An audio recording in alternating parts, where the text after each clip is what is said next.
أعمالنا من يهده الله فلا مضل له ومن يضلل فلا هادي له أشهد أن لا إله إلا الله وحده لا شريك له وأشهد أن محمدا عبده ورسوله اللهم صل على محمد وعلى آل محمد كما صليت على إبراهيم وعلى آل إبراهيم إنك حميد مجيد اللهم بارك على محمد وعلى آل محمد كما باركت على إبراهيم وعلى آل إبراهيم إنك حميد مجيد يا أيها الذين آمنوا اتقوا الله حق تقاته ولا تموتن إلا وأنتم مسلمون يا أيها الناس اتقوا ربكم الذي خلقكم من نفس واحدة وخلق منها زوجها وبث منهما رجالا كثيرا ونساء واتقوا الله الذي تساءلون به والأرحام إن الله كان عليكم رقيبا يا أيها الذين آمنوا اتقوا الله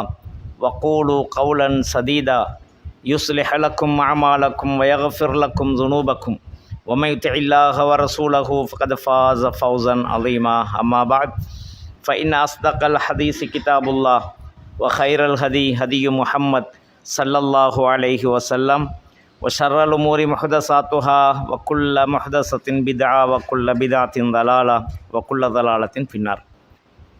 அன்புக்குரிய இஸ்லாமிய சகோதரர்களே, எனர்மை சகோதரிகளே, அல்லாஹு தாலாவினுடைய மார்க்கத்தை படித்து அதை விளங்கி நம்முடைய வாழ்க்கையில் அதை அமுல்படுத்த வேண்டும் என்ற நல்ல நோக்கத்தோடு நாம் எல்லாம் இந்த ஒன்று கூடலிலே ஒன்று சேர்ந்திருக்கிறோம். அன்பான சகோதர சகோதரிகளே, இந்த நேரத்திலே தியாகத்தால் வளர்ந்த இஸ்லாம் என்ற தலைப்பின் கீழால் உங்களுக்கு முன்னால் சிறிய ஒரு உரையை ஆற்றுமாறு, ஒரு தர்பியா நிகழ்வை செய்யுமாறு பணிக்கப்பட்டிருக்கிறேன். அன்பான சகோதர சகோதரிகளே, இஸ்லாம் என்பது ஆரம்பம் நபி ஆதம் அலைஹிஸ்ஸலாம் அவர்கள் தொடுத்து இறுதி தூதர் ஸல்லல்லாஹு அலைஹி வஸல்லம் அவர்கள் வரைக்கும் இந்த உலகத்தில் நபிகளாருக்கு பின்னர் வாழ்ந்து இந்த உலகம் அழியும் வரைக்கும் வாழக்கூடிய அத்தனை பேரும் பின்பற்ற வேண்டிய ஒரே மார்க்கம் இஸ்லாம் என்பதை அல் குர்ஆன் தெளிவாக சொல்லுகிறது. இந்த மார்க்கத்தை முறையாக விளங்கி பின்பற்றுமாறு அல் குர்ஆனும் நபிகளாருடைய சுன்னாவிலும் பல இடங்களில் நமக்கு சொல்லுகிறான். இந்த மார்க்கத்தை இந்த உலகத்திலே பின்பற்றுவதற்காக நமக்கு முன்னால் வாழ்ந்த சஹாபாக்களுக்கு முன்பு வாழ்ந்தவர்கள் எல்லாம் பல அர்ப்பணிப்புகள், தியாகங்களை அவர்கள் இந்த உலகத்தில் செய்துதான் இந்த மார்க்கத்தை வளர்த்தார்கள். அது நம்மிடத்தில் வந்து கிடைத்தது என்பது வரலாறுகளை படிக்கின்ற பொழுது நமக்கு தெளிவாகிறது. எனவே அல்லாஹு தாலா ஒவ்வொரு மனிதனும், இந்த இஸ்லாத்தை பின்பற்றுகின்ற ஒவ்வொரு மனிதனும் ஏதோ ஒரு வகையில் தியாகங்கள், அர்ப்பணிப்புகள் செய்ய வேண்டும் என்று அல்லாஹ் அல் குர்ஆனில் சொல்லுகிறான். அப்போ இஸ்லாத்தை வெறுமனே பின்பற்றி நம்மால் சொர்க்கத்தை அனுபவிக்க முடியாது என்பதை அல்லாஹ் பல இடங்களில் சொல்லுகிறான். அந்த அடிப்படையிலே நான் பார்க்கின்ற பொழுது அல்லாஹ் சூரத்துல் அஹ்காஃபின் 13-14 வசனங்களில் இப்படி சொல்லுகிறான். இன்னல்லதீன காலூ ரப்புனல்லாஹ், அல்லாஹுதான் எங்களுடைய இறைவன் என்று சொல்லி, சும்மஸ்தகாமு, அந்த ஈமானில் உறுதியாக இருந்தவர்கள். அப்போ அந்த ஈமானோடு நல்லமல்கள், அல்லாஹுக்கு வழிபட்டு அவனுடைய தூதருக்கு வழிபட்டு உறுதியாக இருந்தவர்கள், ஃபலா ஹவுஃபுன் அலைஹிம் வலாஹும் யஹ்ஸனூன், அவர்களுக்கு எந்த பயமோ கவலையோ இருக்க மாட்டாது என்று அல்லாஹ் சொல்கிறான். அப்போ மறுமை நாளிலோ மரணித்து மறுமையை சந்திக்கின்ற பொழுது, மலக்குகளை சந்திக்கின்ற பொழுது, மஹ்ஷரிலே அல்லாஹுவை சந்திக்கின்ற பொழுது விசாரணை, அவனுடைய நரகம் என்ற தீர்ப்புகள், இவற்றை பற்றி பயப்பட மாட்டார்கள். எந்த அச்சமும் அவர்களுக்கு இருக்காது என்று அல்லாஹ் சொல்லுகிறான். யாருக்கு இருக்காது என்றால், அல்லாஹுதான் தன்னுடைய ரப்பு என்று விசுவாசம் கொண்டு நம்பி அந்த அடிப்படையில் உறுதியாக மௌத்து வரைக்கும் இருப்பவர்கள். யாரெல்லாம் இந்த உலகத்தில் அந்த ஈமானோடு அந்த இஸ்லாம் சொன்ன வழிமுறையில் பின்பற்றி மௌத்து வரைக்கும் உறுதியாக இருக்கிறார்களோ அப்படியானவர்களுக்கு ஃபலா ஹவுஃபுன் அலைஹிம், அவர்களுடைய மௌத்துக்கு பின்னால் உள்ள நிலைமைகளில் அவருக்கு எந்த கவலையும் பயமும் இருக்காது. அல்லாஹ் தண்டிப்பானே, விசாரணை கடுமையாக இருக்குமே, நரகம் என்ற தீர்ப்பு எனக்கு வந்துவிடுமோ என்ற அச்சங்கள் அவர்களுக்கு இருக்க மாட்டாது. அதே போன்று வலாஹும் யஹ்ஸனூன், எதையெல்லாம் உலகத்தில் விட்டு மரணித்து வந்தார்களோ அவற்றை பற்றியும் அவர்கள் கவலைப்பட மாட்டார்கள் என்று அல்லாஹ் சொல்லுகிறான். உலாய்க அஸ்ஹாபுல் ஜன்னா, இவர்கள் சொர்க்கவாசிகள் ஹாலிதீன ஃபீஹா, அந்த சொர்க்கத்திலே அவர்கள் நிரந்தரமாக இருப்பார்கள். ஜஸாஅம் பிமா கானூ யாமலூன், இந்த உலகத்தில் அவர்கள் செய்து கொண்டிருந்ததற்காக கூலியாக அல்லாஹு தஆலா அந்த சொர்க்கத்தில் அவர்களை நிரந்தரமாக ஆக்கி விடுவான் என்று அல்லாஹ் சொல்லுகிறான். அப்போ இந்த அல்லாஹ் என்ன சொல்லுகிறான் என்றால், மறுமையில் நிரந்தரமான சொர்க்கத்திலே ஒரு கூட்டம் இருப்பார்கள், ஒரு சமூகம் இருப்பார்கள். அவர்கள் எதற்காக அந்த சொர்க்கத்தில் இருக்கிறார்கள் என்றால், உலகத்தில் அவர்கள் ஈமான் கொண்டு அந்த ஈமானோடு உறுதியாக நிலைத்திருந்து எந்த கஷ்டங்கள் எந்த துன்பங்கள் வருகின்ற பொழுதும் ஈமானை விட்டு கொடுக்காமல் அல்லாஹ் எவற்றை பின்பற்ற வேண்டும் என்று சொல்லுகிறானோ, அவனுடைய தூதர் எவற்றை நாம் பின்பற்ற வேண்டும் என்று வழிகாட்டினார்களோ அவற்றை எந்த சந்தர்ப்பத்திலும் விட்டு கொடுக்காமல் உறுதியாக மௌத்து வரை நிலைத்திருந்தவர்களுக்கு இந்த சொர்க்கம் உண்டு என்று அல்லாஹ் சொல்லுகிறான். மௌத்துடைய நேரத்தில் அவர்கள் கவலையும் இருக்காது, பயமும் இருக்காது என்று அல்லாஹ் சொல்லுகிறான். அதே போன்று அல்லாஹ் சூரா ஃபுஸ்ஸிலத்தின் 30வது வசனத்தில் இப்படி சொல்லுகிறான், இன்னல்லதீன காலூ ரப்புனல்லாஹ், யாரெல்லாம் அல்லாஹுதான் என்னுடைய ரப்பு என்று சொல்லி சும்மஸ்தகாமு, பின்பு அந்த ஈமானில் அந்த வார்த்தையில் நிலைத்து உறுதியாக இருக்கிறார்களோ, தத்தனஸ்ஸலு அலைஹிமுல் மலாயிகா, அவர்களுக்கு மரண வேளையில் மலக்குகள் இறங்குவார்கள் என்று அல்லாஹ் சொல்லுகிறான். அப்போ இந்த வசனத்தின் போக்கிலே இருந்து என்ன புரிகிறது என்றால், இந்த நம்பிக்கை, இந்த இஸ்லாத்தின் மீதுள்ள உறுதி மௌத்து வரைக்கும் இருக்க வேண்டும் என்பதை அல்லாஹ் சொல்லுகிறான். அப்போ மரணம் வரைக்கும் எங்களுடைய இறைவன் அல்லாஹுதான் என்று சொல்லி அந்த கொள்கையில் உறுதியாக இருப்பவர்கள் எதுவரை மௌத்து வரை இருப்பார்களாக இருந்தால், மௌத்துடைய வேளையிலே மரண வேளையிலே மலக்குகள் அவர்களிடத்தில் வருவார்களாம். அல்லா தகாஃபு வலா தஹஸனு என்று சொல்லுவார்கள். நீங்கள் கவலைப்பட வேண்டாம், பயப்பட வேண்டாம் என்று சொல்லுவார்கள். பயப்பட வேண்டாம் என்றால் என்ன அர்த்தம்? உலகத்தில் எதையெல்லாம் விட்டு விட்டு நீங்கள் மரணிக்கிறீர்களோ, சொத்துகள், உங்களுடைய பிள்ளைகள், உங்களுடைய மனைவி, உங்களுடைய உறவுக்காரர்கள், இவையெல்லாம் சொந்தங்கள் பந்தங்கள் எல்லாம் விட்டு விட்டு நீங்கள் மரணிக்கிறீர்கள். எனவே அவர்களுக்கு என்ன நடக்கும் என்று நீங்கள் கவலைப்பட வேண்டாம், நீங்கள் பயப்பட வேண்டாம் என்று அல்லாஹ் சொல்லுகிறான். மலக்குகளை அனுப்பி சொல்லுகிறான். அதே போன்று மேலும் சொல்லுவார்களாம், வலா தஹஸனு, இந்த மரண வேளைக்கு பின்னால் எவற்றையெல்லாம் மறுமை வரைக்கும் நீங்கள் சந்திக்க இருக்கிறீர்களோ அப்படியான விடயங்களை பற்றி நீங்கள் கவலையும் பட வேண்டாம். இன்னொரு இடத்திலே அந்த மலக்குகள் சொல்லுவதாக அல்லாஹ் சொல்லுகிறான், நாங்கள் உங்களோடு இருப்போம் என்று அந்த மலக்குகள் வாக்களிப்பார்களாம். மறுமையில் மௌத்துக்கு பின்னால் எதையெல்லாம் நீங்கள் சந்திப்பீர்களோ உங்களோடு நாங்கள் உதவியாக இருப்போம் என்று அந்த மலக்குகள் சொல்லுவார்களாம். எதையெல்லாம் விட்டு விட்டு வந்திருக்க அந்த மலக்குகள் சொல்லுவார்களாம். எனவே உலகத்தில் யாரையெல்லாம் விட்டு பிரிந்து வந்திருக்கிறீர்களோ அவர்களை பாதுகாப்பதிலே, அவர்களுக்கு உதவி செய்வதிலே நாங்கள் இருக்கிறோம். எனவே நீங்கள் கவலைப்பட வேண்டாம், பயப்பட வேண்டாம். மறுமையில் மௌத்துக்கு பின்னால் என்னென்ன நிகழ்வுகள் மறுமை வரைக்கும் அல்லாஹ் மீண்டும் எழுப்பி சொர்க்கமா நரகமா என்று தீர்ப்பு வழங்கும் வரைக்கும் என்னென்ன இடங்களெல்லாம் சந்திக்க வேண்டியிருக்கிறதோ, என்னென்ன விடயங்களை எல்லாம் நீங்கள் சந்திக்க வேண்டியிருக்கிறதோ அந்த இடத்திலெல்லாம் உங்களுக்கு நாங்கள் பாதுகாவலர்களாக இருப்போம், அதை பற்றியும் நீங்கள் கவலைப்பட வேண்டாம் என்று மௌத்துடைய நேரத்திலே மரண வேளையிலே மலக்குகள் வந்து அவர்களுக்கு நற்செய்தி சொல்லுவார்களாம். மேலும் சொல்லுவார்களாம், அபுஷிரு பில் ஜன்னத்தில்லதி குந்தும் துஅதூன், நீங்கள் வாக்களிக்கப்பட்ட சொர்க்கம் உங்களுக்கு நிச்சயமாக உண்டு, அதை கொண்டு நற்செய்தி பெற்றுக்கொள்ளுங்கள் என்று சொல்லுவார். அப்போ சொர்க்கம் யாருக்கு உண்டு என்பதை அல் குர்ஆன் சொல்லுகிறது. இந்த உலகத்தில் எப்படி வாழ்ந்தால் சொர்க்கம் இருக்கிறது, எப்படி வாழ்ந்தால் உங்களுக்கு சொர்க்கம் இல்லை, நரகம் என்று அல்லாஹ் வாக்களித்திருக்கிறான். யாருக்கு சொர்க்கம் யாருக்கு நரகம் என்பதை அல்லாஹ் சொல்லியிருக்கிறான். எனவே உலகத்தில் யாரெல்லாம் எங்களுடைய இறைவன் அல்லாஹுதான் என்று சொல்லி அந்த கொள்கையை விட்டு கொடுக்காமல், அந்த கொள்கையை பாத்திலாக்கி கொள்ளாமல், அல்லாஹ்வுக்கு வழிபட்டு நல்ல அமல்களை செய்து மௌத்து வரைக்கும் யார் உறுதியாக இருக்கிறார்களோ அவர்களுக்கு இந்த சொர்க்கமும் இந்த மலக்குகளுடைய நற்செய்தியும் உண்டு என்று அல்லாஹு தஆலா சூரா ஃபுஸ்ஸிலத்தின் 30வது வசனத்தை சொல்லி காட்டுகிறான். அப்போ இந்த 2 வசனங்களிலும் அல்லாஹ் என்ன சொல்லுகிறான் என்றால், உங்களுக்கு சொர்க்கம் இருக்குது, உங்களுக்கு மறுமையில் விசாரணையை பற்றியோ தண்டனையை பற்றியோ பயம் வேண்டாம்.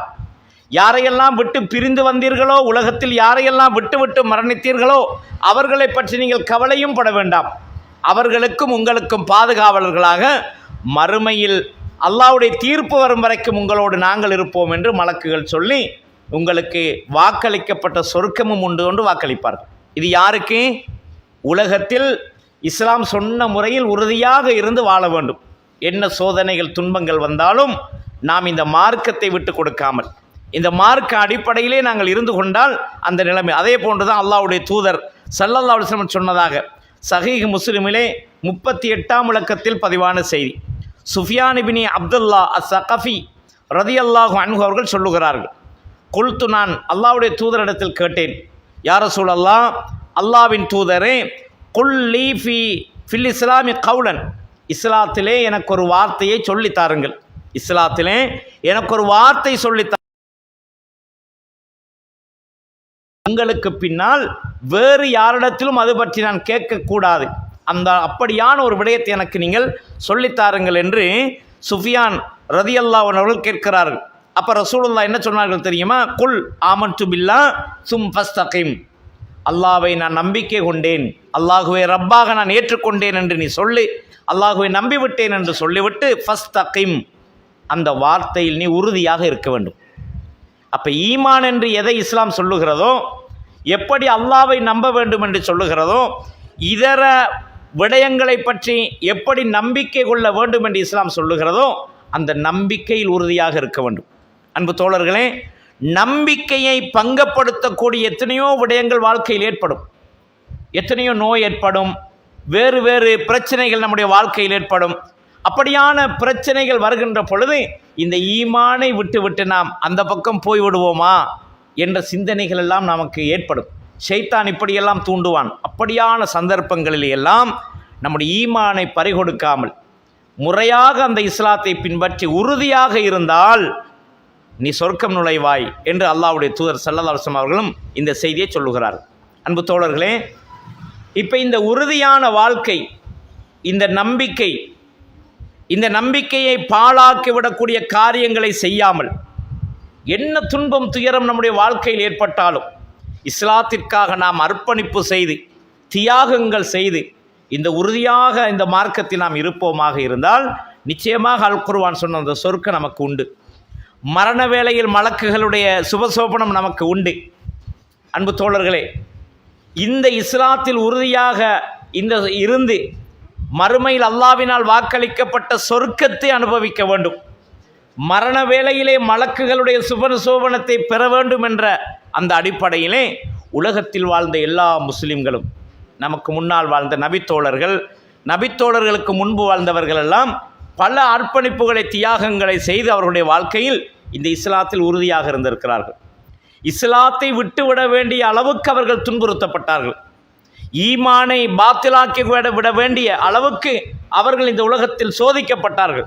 அந்த சோதனைகளில் எல்லாம், அந்த துன்பங்களில் எல்லாம் அவர்கள் பொறுமை சகித்து நாம் உறுதியாக இருக்க வேண்டும், ஈமானை பாத்திலாக்கிவிடக்கூடாது என்ற அடிப்படையில் பல அர்ப்பணிப்புகளோடு உயிர் தியாகங்கள் செய்து அவர்கள் அந்த சொர்க்கத்தை அனுபவித்தார்கள் என்று அல்லாஹ் பல இடங்களில் சொல்லுகிறான். அன்பு தோழர்களே, என் அருமை சகோதரிகளே, நாம் இஸ்லாத்தை ஏற்றுவிட்டோம் என்று வாயினால் சொல்வதனால் நமக்கு சொர்க்கம் இருக்கு என்று நம்பிவிடக்கூடாது.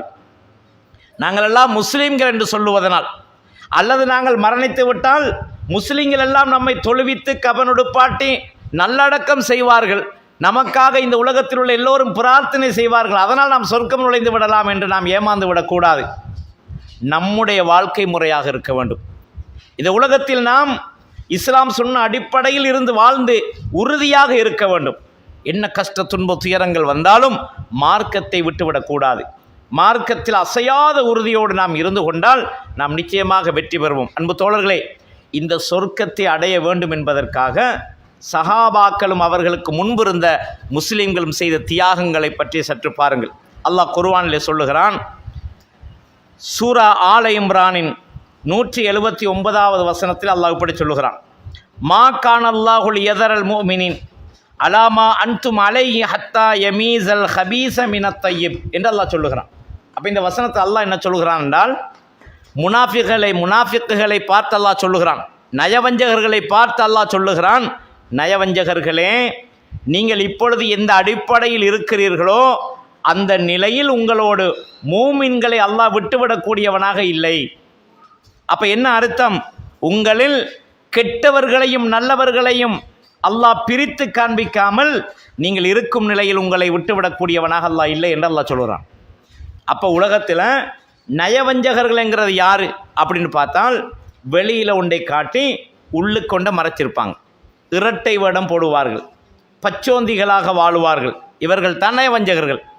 தன்னை முஸ்லிம் போன்று வெளியிலே காட்டி அந்த இஸ்லாத்திற்கு மாற்றமான கொள்கைகளை அவர்கள் நடைமுறையில் வைத்திருப்பார்கள்.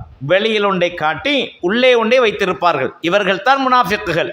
முஸ்லிம்கள் போன்று நடிப்பார்கள், முஸ்லிம்களை போன்று தொழுவார்கள், எல்லாமே வெளிப்படையில் செய்து கொள்வார்கள்.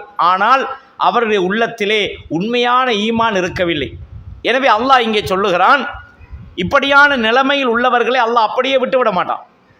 முஸ்லீமாக நாங்கள் நடித்து கொண்டிருக்கிறோம், முஸ்லீம் போல் இருக்கிறோம், பள்ளிக்கு வாரது, தொழுகிறது, எல்லா விடயத்திலையும் நாங்கள் கரிசனை காட்டுறது. ஆனால் உண்மையிலே ஈமான் இல்லை. தனிப்பட்ட வாழ்க்கையில் ஈமான் இல்லை.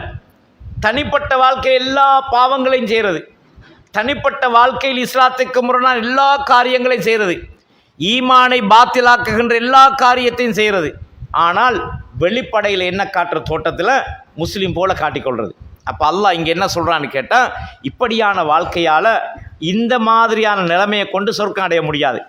அதைத்தான் அல்லாஹ் இந்த சூரத் ஆல இம்ரானின் அதாவது எப்படி சொல்லுகிறான் என்றால், மா கானல்லாஹு எதரல் மூமினீன அலாமான்தும் அலைஹி, முனாஃபிக்குகளே நீங்கள் எந்த நிலையில் இப்பொழுது இருக்கிறீர்களோ அதே நிலையில் உங்களோடு கலந்திருப்பதற்கு மூமின்களை அல்லாஹ் விட மாட்டான். மூமின்கள் முனாஃபிக்களோடு கலந்திருக்கிறது, முஸ்லீம் போடு நடித்து கொண்டிருக்கிறவர்களோடு அல்லாஹ் முஸ்லீம்களை அப்படியே வைத்திருக்க மாட்டான். என்ன செய்வான்? ஹத்தா யமீசல் ஹபீஸ மினத் தய்யிப், நல்லவர்களை விட்டு கெட்டவர்களை அவன் பிரித்து காண்பிப்பான். அப்போ எப்படி பிரியும், இது எப்போ விளங்கும் தெரியுமா அன்பு தோழர்களே? அல்லாஹ் ஒரு சோதனையை கொடுப்பான், ஏதாவது ஒரு துன்பத்தை ஏற்படுத்துவான். அந்த துன்பத்தின் பொழுது இவனுடைய ஈமான் எப்படி இருக்கிறது என்று அல்லாஹ் சோதிப்பான்.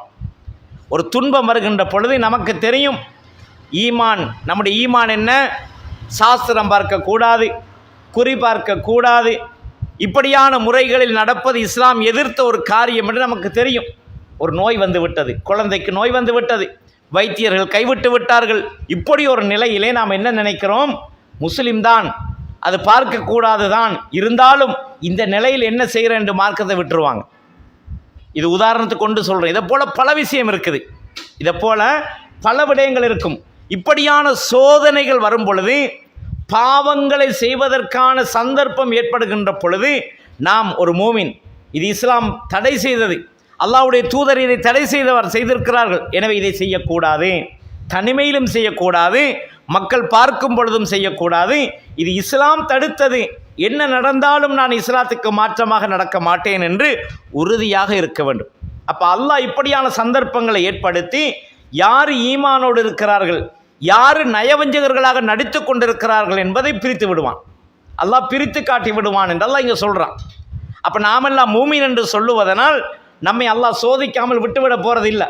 பல சோதனைகள் ஏற்படும், பல துன்பங்கள் ஏற்படும், தவறுகளை செய்வதற்கான சந்தர்ப்பங்களை இலகுவாக ஏற்படுத்தி தருவான். பல துன்பங்கள் எப்படியோ செய்து விட வேண்டும். வாழ்க்கையில் வறுமை, வட்டியை இஸ்லாம் கூடாது என்று தடை செய்கிறது. வட்டியை யாருக்கெல்லாம் வட்டி ஹராம் என்ற செய்தி எட்டியதற்கு பின்னரும் அந்த வட்டியில் தொடர்பு வைத்திருப்பார்களோ ஹாலிதீன ஃபீஹா, அவர்கள் நரகத்தில் நிரந்தரமாக இருப்பார்கள் நல்லா சொல்கிறான். இப்போ வட்டி ஹராம் என்று தெரியும், குடும்பத்தில் ஒரு வறுமை கஷ்டம் ஏற்படுகிறது, இந்த துன்பத்தை அல்லாஹ் ஏற்படுத்துவான் நமக்கு. இப்போ அல்லாஹ் சோதிப்பான். இப்போ என்ன செய்கிறான், வட்டிக்கு போகிறானா, ஹராமான உழைப்பில் போய் ஈடுபடுறானா, அல்லாஹ் பார்ப்பான். பார்த்து தான் அல்லாஹ் என்ன செய்கிறான், நல்லவர்களையும் கெட்டவர்களையும் உண்மையான மூமின்களையும் நடிப்பவர்களையும் அல்லாஹ் பிரித்து விடுவானாம். அல்லாஹ் இதைத்தான் இங்கே சொல்கிறான், மா கான் அல்லாஹுல் எதரல் மூமினீன அலாமா அன்தும் அலைஹி, நயவஞ்சகர்களே, இஸ்லாம் என்று நடித்து கொண்டிருப்பவர்களே, முஸ்லிம் போன்று நடிப்பவர்களே, உங்களை என்ன நிலையில் நீங்கள் இப்பொழுது இருக்கிறீர்களோ, என்ன மனநிலையோடு நீங்கள் இஸ்லாத்தை பின்பற்றுகிறீர்களோ அந்த நிலையில் மூமின்களை உங்களோடு கலந்திருக்க அல்லாஹ் விட மாட்டான். அப்போ என்ன செய்வான், உங்களில் உண்மையான ஈமான்தாரி யாரு, யாரு போலியான ஈமான்தாரிகள் என்பதை அல்லாஹ் பிரித்து காட்டி விடுவான் என்று அல்லாஹு தாலா. அன்பு தோழர்களே, இப்படியான ஒரு சோதனை நமக்கு வரும் பொழுது நான் ஒரு மூமின் என்பதை பிரதிபலிக்க வேண்டும்.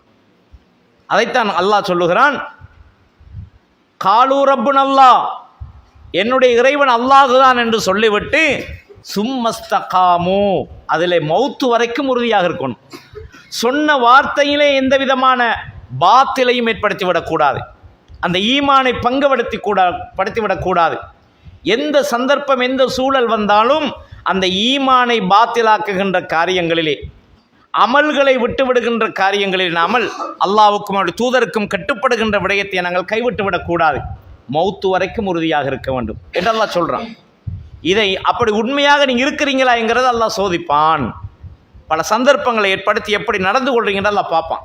அன்பு தோழர்களே, மேலும் அன்பான சகோதரிகளே, மேலும் அல்லாஹு தஆலா சூரா அல் அன்கபூத்தின் 2வது வசனத்தில் இப்படி சொல்கிறான், அஹஸிபன் நாசு ஐயுத்ரகு ஐயக்கூலு ஆமன்னா வஹும் லா யுஃப்தனு, நாங்களெல்லாம் ஈமான் கொண்டிருக்கிறோம் என்று சொல்லுவதனால் அந்த மக்களை சோதிக்காமல் அல்லாஹ் விட்டு விடுவான் என்று அவர்கள் எண்ணிக்கொண்டார்களா? அல்லாஹ் கேட்குறான். நான் மூமின் தான், நான் உண்மையிலே முஸ்லீம் தான், 5 நேரம் தொலை வாரேன், ஏதோ இப்படி செய்கிறேனுங்கிறதுனால மக்களுக்கு நாங்கள் முஸ்லீம்களாக காட்டிக்கொண்டிருப்பதனால் நாங்கள் மூமின்களா? அல்லாஹ் சும்மா விட்டுருவானா?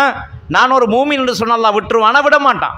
அதுதான் அல்லாஹ் இங்கே சொல்கிறேன் அப்படின்னு கேட்டான், ஹசிபன் நாசு ஐயுத்ரகு ஐயக்குல் ஆமன்னா, நாங்களும் ஈமான் கொண்டிருக்கிறோம் என்று சொல்லுவதனால் உங்களை சோதிக்காமல் அவன் விட்டு விடுவான் என்று அந்த மனிதர்கள் எண்ணிக்கொண்டார்களா என்று அல்லாஹ் கேட்குறான். அப்போ மூமின் என்று சொல்லுவதனால் நாம் சோதிக்கப்படுவோம். நம்முடைய ஈமான் உண்மையா என்று சோதிப்பான்.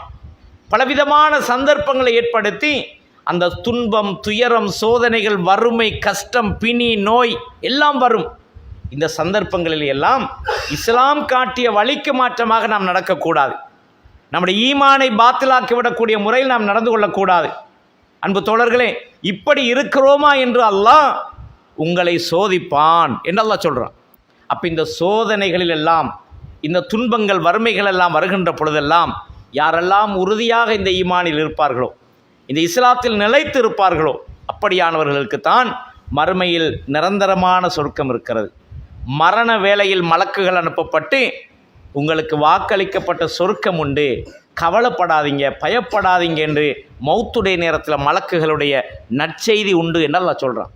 இந்த நற்செய்தியையும் அந்த சுவர்க்கத்தையும் அனுபவிப்பதற்காகத்தான் அந்த உலகத்தில் வாழ்ந்த உண்மையான மூமின்கள், சஹாபாக்கள் பல அர்ப்பணிப்புகள் செய்தார்கள். அன்பு தோழர்களே, அந்த செய்தியை பாருங்கள். இந்த சொர்க்கத்தை அனுபவிக்க வேண்டும். அல்லாஹ் இங்கே சொல்கிறானே, என்ன சொல்கிறான்? ஈமானில் உறுதியாக இருக்க வேண்டும். என்ன நம்பிக்கை உங்களிடத்தில் இருக்கிறதோ, எந்த அல்லாஹ்வே ரப்பு என்று ஏற்றுக்கொண்டீர்களோ, அந்த ரப்புடைய அந்த ஈமானை பங்கப்படுத்தக்கூடிய எந்த விஷயத்தையும் வாழ்க்கை நம்ம செய்யக்கூடாது. நரகத்தின்பால் நம்மை இட்டு செல்லும் என்று எதையெல்லாம் சொல்லி நபிகளார் நம்மை தடுத்தார்களோ அந்த காரியங்களை எந்த சந்தர்ப்பத்தில் நாம் செய்யக்கூடாது. அதில் உறுதியாக நாம் இருக்க வேண்டும். இந்த சஹாபாக்கள் இருந்தார்கள். அவர்களுக்கு பல துன்பம் வந்தது, பல சோதனைகள் வந்தது, வறுமையின் உச்சகட்டத்தில் இருந்தார்கள்.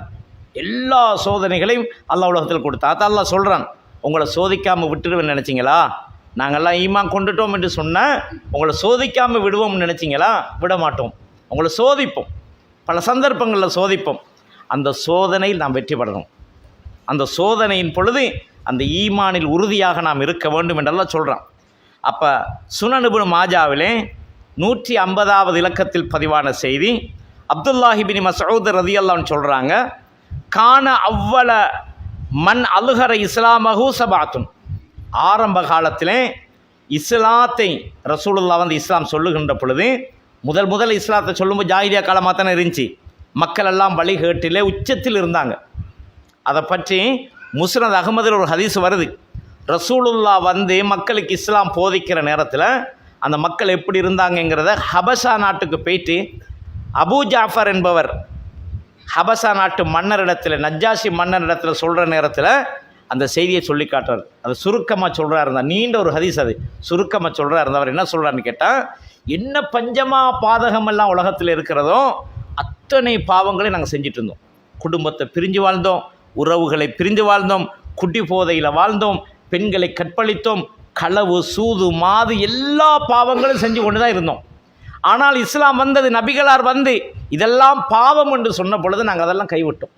எனவே எங்களுடைய ஊர் மக்கள் எங்களை அந்த கொள்கையை விட்டு வெளியேற்றுவதற்காக எங்களை ஊரை விட்டு துரத்தி விட்டார்கள். எனவே இந்த உண்மையான மார்க்கத்தோடு நாங்கள் வாழ வேண்டும் என்று உங்களிடத்தில் ஒரு அடைக்கலம் தேடி வந்திருக்கிறோம், எங்களை விரட்டி விடாமல் நீங்கள் ஒரு இடம் தாருங்கள் என்று கேட்டபொழுது நஜ்ஜாஷி மன்னன் அதற்கு இணங்கி அவர்களுக்கு பாதுகாப்பு வழங்கி அங்கே வைத்திருந்தார் என்ற வரலாறு முஸ்னத் அகமதிலே பதிவாகி இருக்கிறது. அன்பு தோழர்களே, அப்படியான அதாவது காட்டு முராண்டித்தனமான ஒரு வாழ்க்கையை ஜாகிலியா காலத்தில் அந்த மக்கள் வாழ்ந்து கொண்டிருந்தார்கள். அன்பு தோழர்களே, இஸ்லாம் வந்தது, ரசூலுல்லாஹ் வந்து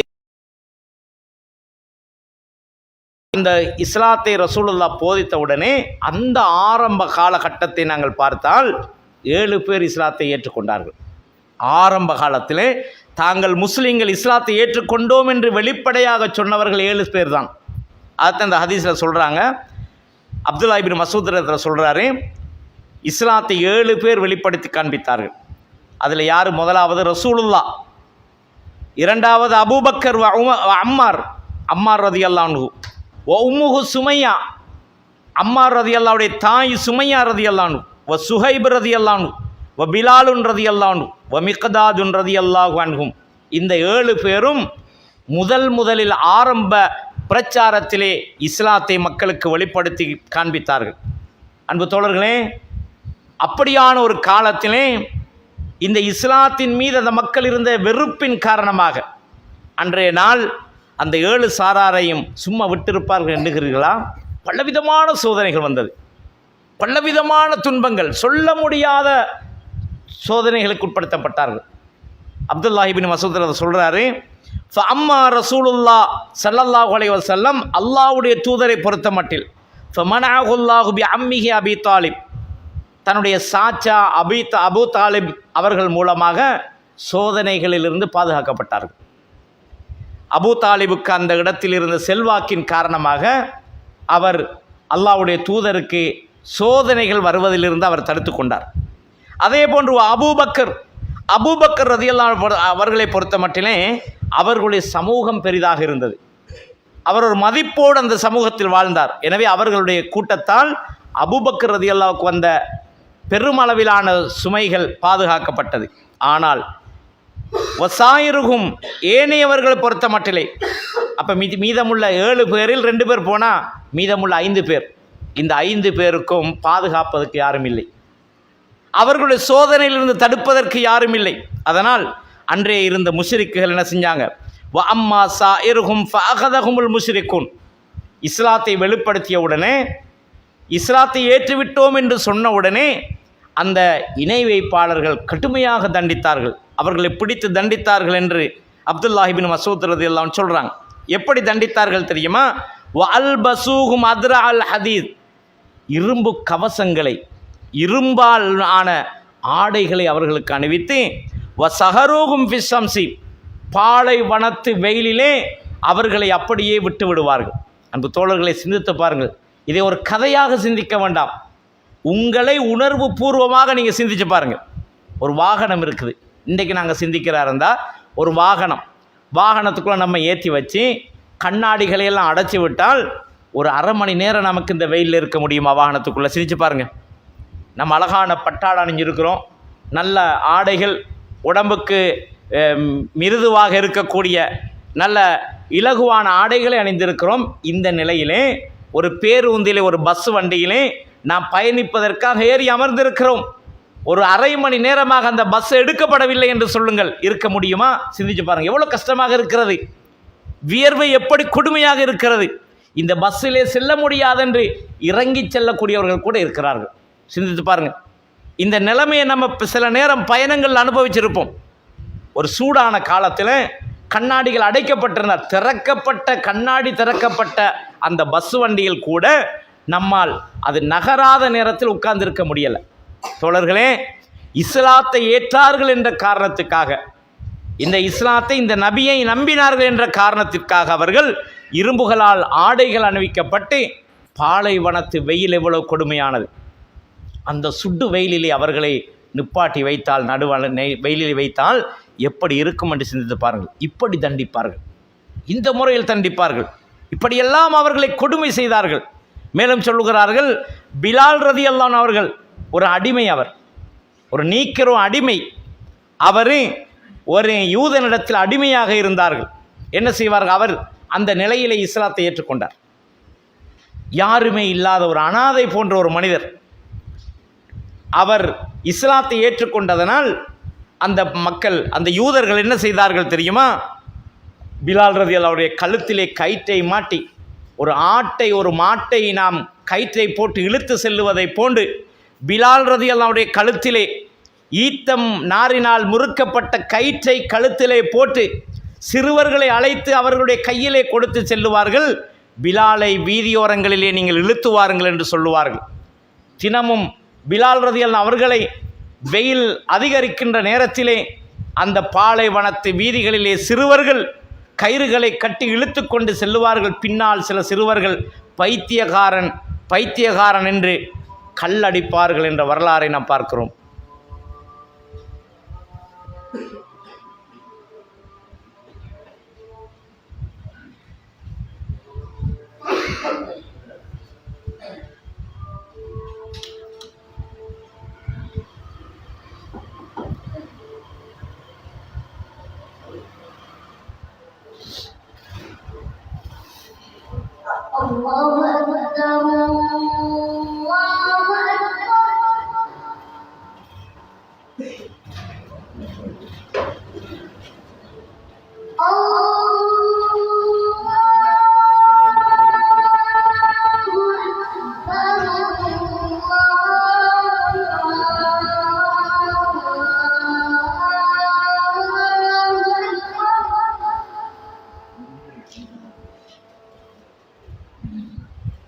أشهد أن لا إله إلا الله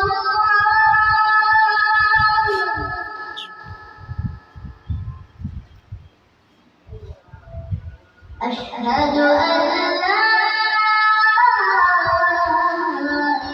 إله إلا الله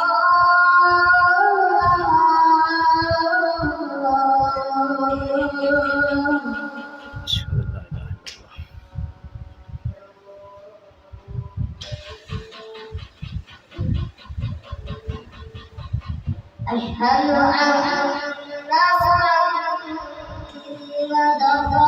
رسول الله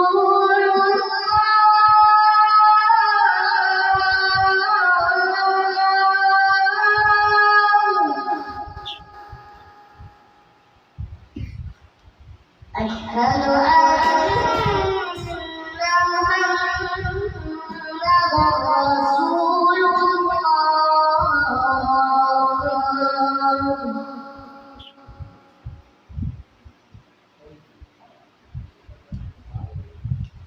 حي على الصلاة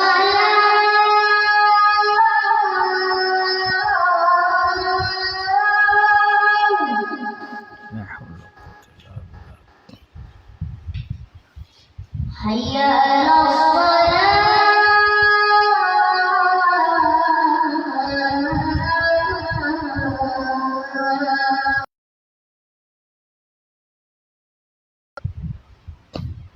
حي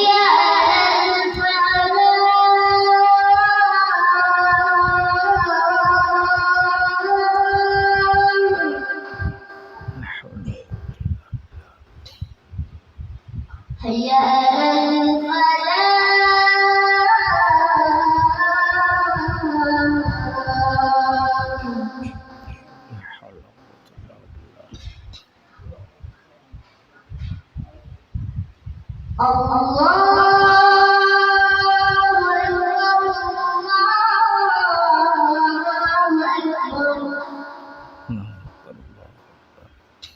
لا إله إلا الله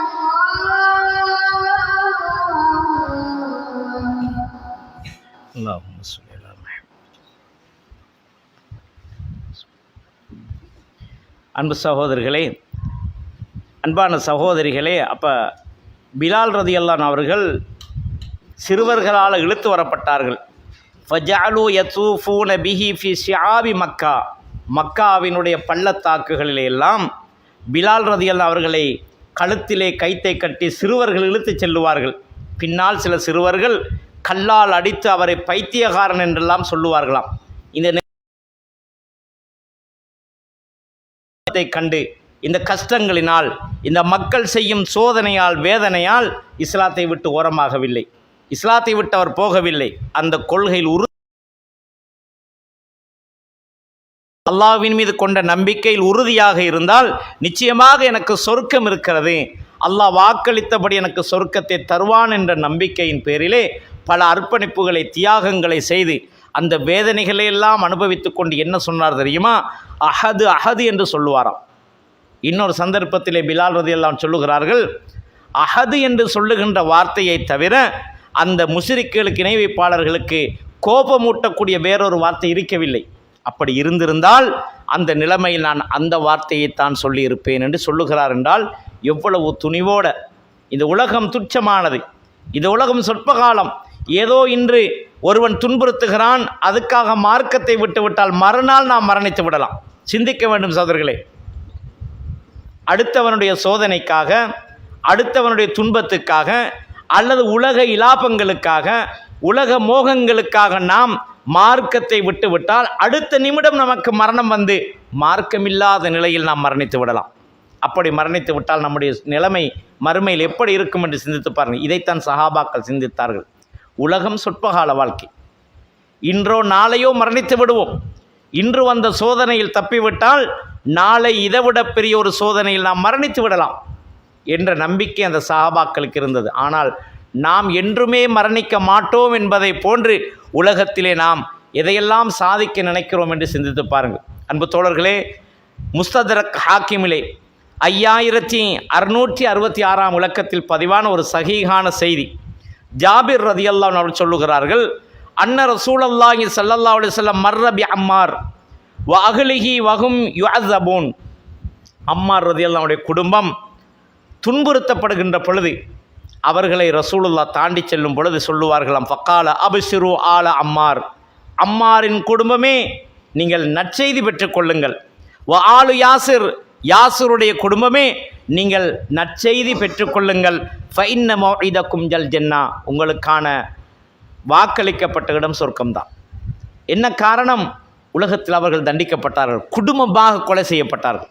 அன்பு தோழர்களே, அம்மார் ரலியல்லாஹுடைய தாயார் சுமையா ரலியல்லாஹு அன்ஹா, அந்த இஸ்லாத்தை ஆரம்ப காலத்தில் ஏற்றவர்கள், முதல் பெண்மணி அவர்கள். இஸ்லாத்தில் முதலாவது ஷஹீதாக்கப்பட்ட பெண்மணியும் அவர்கள்தான். என்ன நடந்தது? இஸ்லாத்தை ஏற்றதற்காக, இந்த இஸ்லாத்தில் நுழைந்ததற்காக அபூஜஹல் என்பவன் சுமையா ரலியல்லாஹு அவர்களுடைய மர்மஸ்தானத்தில் அம்பால் குத்தி அவர்களை மரணிக்க செய்தான். இஸ்லாத்தை விடுமாறு சொன்னான், கடுமையான வார்த்தைகளை கொண்டு திட்டி பார்த்தான். எதுக்குமே அவர்கள் மார்க்கத்தை விட்டு கொடுக்கவில்லை. ஒரு தாயாக இருந்து ஒரு பெண்ணாக இந்த இஸ்லாத்தின் மீது நம்பிக்கையோடு இருந்தார்கள். எனவே தன்னுடைய உயிர் போனால் பரவாயில்லை என்று உயிரை அபூஜஹலுடைய கையால் எடுக்கப்பட்ட வரலாறை நாங்கள் பார்க்கிறோம். அதே போன்றுதான் அவர்களுடைய கணவன் யாசிர் ரலியல்லாஹு அவர்கள் கடுமையாக துன்புறுத்தப்பட்டார்கள். ஹதீசுகளிலே நாங்கள் பார்க்கிறோம், யாசிர் ரலியல்லாஹு அவர்களுக்கு தண்டனை அந்த மக்கள் கொடுத்ததனால் அவர்களால் பேசிக்கொள்ளக்கூட முடியாத அளவுக்கு நிலைமை மாறியது என்ற வரலாறுகளை நாங்கள் பார்க்கிறோம். அம்மார் ரலியல்லாஹு அவர்கள் அதே போன்று துன்புறுத்தப்பட்டார்கள். பழுக்க காய்ச்சிய கம்பிகளால் சுடப்பட்டார்கள். பழுக்க காய்ச்சிய கம்பிகளால் மாடுகளுக்கு குறி சுடுவதை போன்று அவர்களுடைய முதுகுகளிலெல்லாம் குறிவிட்டார்கள். அந்த அளவுக்கெல்லாம் கொடுமைப்படுத்தினார்கள். அவைகளை பார்த்துவிட்டு ரசூல் ஸல்லல்லாஹு அலைஹி வஸல்லம் எப்போதெல்லாம் யாசிர் ரலியல்லாஹு அவர்களை அல்லது அம்மார் ரலியல்லாஹு அவர்களை காண்பார்களோ அப்பொழுதெல்லாம் சொல்லுவார்கள், அப்ஷிரு, நற்செய்தி பெற்றுக்கொள்ளுங்கள், உங்களுக்கு நிச்சயமாக வாக்களிக்கப்பட்ட சொர்க்க மறுமையில் உண்டு. ஈமானில் உறுதியாக இருந்தார்கள், இஸ்லாத்தில் உறுதியாக இருந்தார்கள்.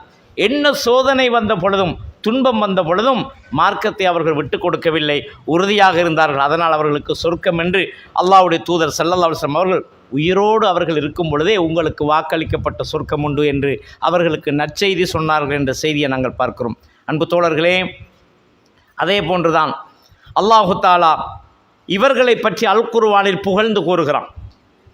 இந்த சஹாபாக்கள் ஈமானுக்காக, இந்த இஸ்லாத்திற்காக எவ்வளவோ தியாகங்கள், சோதனைகளை அனுபவித்தார்களே. கடைசியில் என்ன நடந்தது என்றால், பிறந்த ஊரை விட்டே விரட்டப்பட்டார்கள். அந்த கொடியவர்களால் முஸ்லிம்கள் இங்கு இருக்கக்கூடாது என்று மக்காவை விட்டே கட்டளையின்படி அவனுடைய மார்க்கத்தோடு தான் வாழுவோம், அல்லாஹ்வுக்காக தான் வாழுவோம், அவனுடைய தூதருடைய கொள்கையில் தான் நாங்கள் இருப்போம் என்ற உறுதியின் காரணமாக அவர்கள் அந்த ஊரில் வாழ முடிய பந்தங்களை எல்லாம் விட்டுவிட்டு ஹபஷா நாட்டை நோக்கி புறப்பட்டார்கள். அன்பு தோழர்களை சிந்தித்து பாருங்கள், நமக்கு அந்த நிலைமை வருவதில்லை. அப்படியான ஒரு சூழல் நமக்கு இல்லை. நம்மிடத்தில் என்ன இருக்கிறது என்றால், மார்க்கத்தை படிப்பதற்காக ஒரு மணித்தியாலம் பள்ளிக்கு வாங்கன்னு தான் சொல்லுவாங்க. ஒரு மணி நேரம் மார்க்கம் படிக்கிறதுக்காக பள்ளிக்கு வாங்க, வரமாட்டோம். அதை கூட நம்மளால் தியாகம் பண்ணலாது. ஒரு மணி நேரம் வீட்டிலிருந்து பள்ளியில் வந்து உட்கார்ந்து ஒரு இஸ்லாத்தை படித்து அதனை அமுல்படுத்துவோம், அதை செய்வோம் என்ற அந்த ஒரு தியாகம் கூட நம்மிடத்தில் இல்லை. ஆனால் ஒரு மணி நேரம் அல்ல, பல மணி நேரம் நாடகம் பார்ப்பதற்காக நம்மால் முடியும், பல மெச்சுகள் பார்க்க முடியும். டிவி முன்னால் தூக்கம் வந்துவிடக்கூடாது என்பதற்காக பல சிற்றுண்டிகளை எல்லாம் வாங்கி வைத்து சாப்பிட்டு கொண்டு பல மணித்தியால கணக்கில் நம்மால் உட்கார்ந்து இருக்க முடியும். அல்லாஹ்வின் மாளிகையில் வந்து அவனுடைய மார்க்கத்தை சற்று படித்து அதை முறையாக விளங்கி அதன் வழியில் நடந்து மறுமையில் நிரந்தரமான மௌத்தே இல்லாத அன்றைய வாழ்க்கையில் நாம் சொர்க்கத்துக்கு செல்லுவதற்கான வழியை உலகத்தில் செய்வதற்கு ஒரு மணி நேர அர்ப்பணிப்பு நம்மிடத்தில் இல்லை. உயிரையை கொடுத்தார்களே சஹாபாக்கள், எவ்வளவு துன்பம் பாருங்கள்.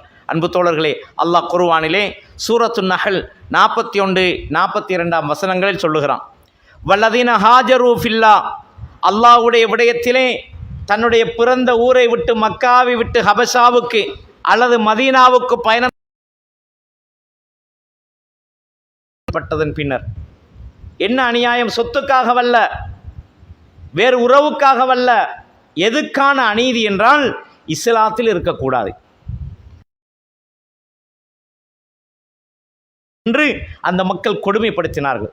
நாங்கள் இஸ்லாத்தோடு தான் இருப்போம், முஸ்லிமாகத்தான் வாழுவோம், குர்ஆன் சொன்னபடிதான் வாழுவோம், நபிகளார் போதிக்கும்படிதான் வாழுவோம் என்ற ஒரே உறுதியான கொள்கையோடு அந்த மக்கள் அந்த கொடுமைகள் தாங்க முடியாமல், அநியாயங்கள் தாங்க முடியாமல் அந்த மக்கள் அந்த ஊரை விட்டு வேறொரு இடத்துக்கு சென்று நிம்மதியாக நாம் இஸ்லாத்தோடு வாழ வேண்டும் என்று புறப்பட்டார்கள். அதை அல்லாஹ் சொல்லுகிறான். அவர்கள் அநீதி இழைக்கப்பட்டதன் பின்னர் அவர்கள் அல்லாஹ்வுக்காக அவர்களுடைய ஊரை விட்டும் அவர்கள் வேறு ஊருக்கு ஹிஜ்ரத்து சென்றார்கள் என்று சொல்லிவிட்டு, லனுபவ்வி அன்னகும் ஃபித்துன்யா ஹசனா, உலகத்தில் அவர்களுக்கு சிறந்த இடங்களை நாம் ஏற்படுத்தி கொடுப்போம், வல அஜ்ருல் ஆখিরাத்தி அக்பர், மறுமை நாளில் அதைவிட மிக பெரும் கூலியை அவர்களுக்கு நாம் கொடுப்போம், லவ்கானு யாலமுன், அவர்கள் அறிந்திருந்தால். அது அவர்கள் அறிந்திருந்தார்கள். இந்த உலகம் சொற்பமானது, இங்கே நாங்கள் உழைத்த சொத்துகள் அற்பமானது, என்றோ ஒரு நாள் இவையெல்லாம் விட்டுவிட்டு மரணித்து நாங்கள் மறுமைக்கு சென்று விடுவோம். உலகத்தில் தேடி எதையும் கொண்டு செல்ல முடியாது, தேடியவை அத்தனை விட்டு புறப்பட வேண்டிய ஒரு நேரம் வரும் என்பதை அவர்கள் அறிந்திருந்தார்கள். அதனால் மறுமையில் மௌத்தில்லாத ஒரு நிரந்தரமான வாழ்க்கை இருக்கிறது, அந்த இடத்தில் நிம்மதியாக வாழ வேண்டும், மறுமையில் அல்லாஹ்வினுடைய தண்டனைகள் இருந்து தன்னை பாதுகாத்து கொள்ள வேண்டும் என்பதற்காக இந்த உலகம் எப்படியோ அழிந்து போகக்கூடியது, இது உலக வாழ்க்கை என்றோ ஒரு நாள் முடிந்து போகக்கூடியது என்றே லவ்கானு யாலமுன், அவர்கள் அறிந்திருந்தால் என்று அல்லாஹ் சொல்லுகிறானே, அதை அந்த மக்கள் அறிந்திருந்தார்கள், அதை உண்மை என்று நம்பி இருந்தார்கள். அதனால் மக்காவை விட்டு வேறு ஊருக்கு அயல் ஊருக்கு அவர்கள் சென்றார்கள்.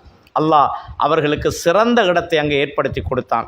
அதே போன்று அல்லாஹ் சொல்லுகிறான், மறுமை நாளிலும் அவர்களுக்கு நாம் இதைவிட சிறந்த கூலியை கொடுப்போம் என்று அல்லாஹு தஆலா சொல்லிவிட்டு, அல்லதீன லவ்கானு யாலமூன அல்லதீன சபரு வ அலா ரப்பிஹிம் யத்தவக்கலூன், எப்படிப்பட்டவர்கள் தெரியுமா அவர்கள்?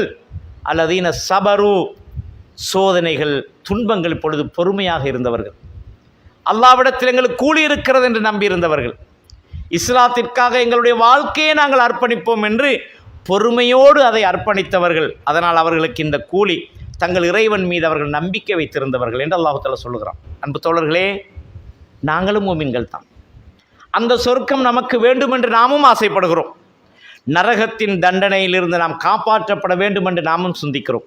அன்பு தோழர்களே, நரகம் பற்றி அல்லாஹ் குர்ஆனில் நிறைய சொல்லுகிறான், அவற்றையெல்லாம் நாம் படிக்க வேண்டும், இந்த நரகத்திலிருந்து நாம் விடுதலை பெற வேண்டும். ஒரு இடத்தில் அல்லாஹ் சொல்லுகிறான், யாரெல்லாம் நரகத்தில் நுழைந்தார்களோ லா யமூத்து ஃபீஹா வலா யஹ்யா, அந்த நரகத்திலே நிம்மதியாக வாழ்ந்து கொள்ளவும் மாட்டார்கள், செத்து மடிந்து விடவும் மாட்டார்கள், தண்டனையை தாங்க முடியாமல் சாகவும் முடியாது, நிம்மதி சொல்லி காட்டுகிறான். அப்படியான கொடிய நரகத்தை பயந்து இந்த உலக வாழ்க்கை அற்பமானது சொற்பமானது என்று நினைத்து அல்லாஹ்வினுடைய மார்க்கத்தில் அவர்கள் உறுதியாக இருந்தார்கள். அதனால் அல்லாஹ் மறுமையில் அவர்களுக்கு மிக பெரும் கூலியை கொடுப்பான் என்று அல்லாஹ் சொல்லுகிறான். அன்பு தோழர்களே, இப்படி நிறைய சஹாபாக்களுடைய வரலாறை உங்களுக்கு சொல்லலாம். ஒரு இரண்டு செய்திகள் நமக்கு போதுமானது. ஒரு உதாரணம் ஒரு மூமினுடைய வாழ்க்கையில் சிந்திப்பதற்கு போதுமானது. மிக குறைந்த சில செய்திகளை மாத்திரம் உங்களுக்கு சொன்னேன். அன்பு தோழர்களே, இதை வைத்து நாங்கள் சஹாபாக்களுடைய வாழ்க்கை எப்படி இருந்தது, சொர்க்கத்தை அனுபவிக்க வேண்டும் என்பதற்காக, நரகத்தின் விடுதலை பெற வேண்டும் என்பதற்காக உலக வாழ்க்கை எப்படி இருந்திருக்கிறது என்று சிந்தித்து பார்ப்பதற்காக ஒரு சில உதாரணத்தை சொன்னேன். அன்பு தோழர்களே, இன்னும் ஒரு செய்தியை பாருங்கள். சஹீஹ் புகாரியிலே 3852 இலக்கத்தில் பதிவான செய்தி. இது பெரும்பாலும் உங்களுக்கு தெரிந்த ஒரு செய்தி தான். ஹப்பாபு ரலியல்லாஹு அன்ஹு அவர்கள் சொல்லுகிறார்கள், அத்தைத்து நபிய ஸல்லல்லாஹு அலைஹி வஸல்லம் வஹுவ முத்தவஸ்ஸிதுன் புர்தத்தன். ஒரு போர்வையை, ஒரு துணியை தலையணையாக மடித்து வைத்து காபாவின் நிழலிலே அல்லாஹ்வுடைய தூதர் சாய்ந்து கொண்டிருந்தார்கள். அந்த நேரத்திலே நான் அல்லாஹ்வின் தூதரிடத்தில் வந்து சொன்னேன், வகத் லக்கீனா மினல் முஷ்ரிக்கீன ஷித்தா. அல்லாஹ்வின் தூதரே, இணை வைப்பாளர்களால் முஷ்ரிக்குகளால் பட வேண்டிய துன்பங்கள் எல்லாம் பட்டுவிட்டோம் யா ரசூலல்லாஹ்.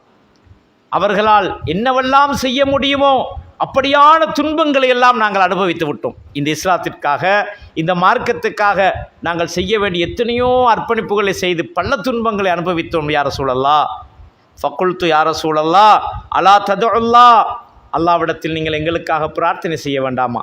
எவ்வளவு சோதனைகள், எவ்வளவு துன்பங்கள். ஊரை விட்டு விரட்டப்பட்டுட்டோம், குடும்பங்கள்லாம் பிரிக்கப்பட்டுட்டோம், எத்தனையோ உறவுகள் கொலை செய்யப்பட்டு விட்டார்கள். இப்படியான கஷ்டங்களை எல்லாம் அனுபவித்ததன் பின்னரும் நீங்கள் அல்லாஹ்விடம் பிரார்த்தனை செய்யலாமா? வெற்றி கிடைப்பதற்காக பிரார்த்தனை செய்யக்கூடாதா யா ரசூலல்லாஹ் என்று அல்லாஹ்வுடைய தூதரிடத்திலே நான் கேட்டேன். ஃபக்காத ரசூலுல்லாஹ் வஹுவ முஹம்மருன் வஜ்ஹு. நான் அப்படி சொன்ன உடனே அல்லாஹ்வுடைய தூதர் சினத்தினால் முகம் செவந்து விட்டது. சாய்ந்து கிடந்தவர்கள் எழும்பி உட்கார்ந்து சொன்னார்கள், லகது கானமன் கான கபலக்கும் லியும்ஷத்து பிமசாத்தில் ஹதீதி. உங்களுக்கு முன்பு இருந்தவர்கள், உங்களுக்கு முன்பு இஸ்லாத்தோடு வாழ்ந்தவர்கள் இலகுவாக சொர்க்கம் போகவில்லை.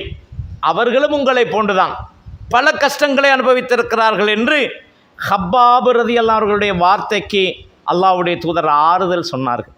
அன்பு தோழர்களே, பட வேண்டிய கஷ்டங்கள் எல்லாம் பட்டுவிட்டோம் யா ரசூலல்லாஹ், இனிமேலும் தாங்க முடியவில்லை அல்லாஹ்வின் தூதரே, வெற்றி கிடைப்பதற்காக பிரார்த்தனை செய்யுங்களேன் என்று சொன்ன பொழுது ரசூலுல்லாஹ் ஆறுதலுக்காக என்ன சொன்னார்கள்?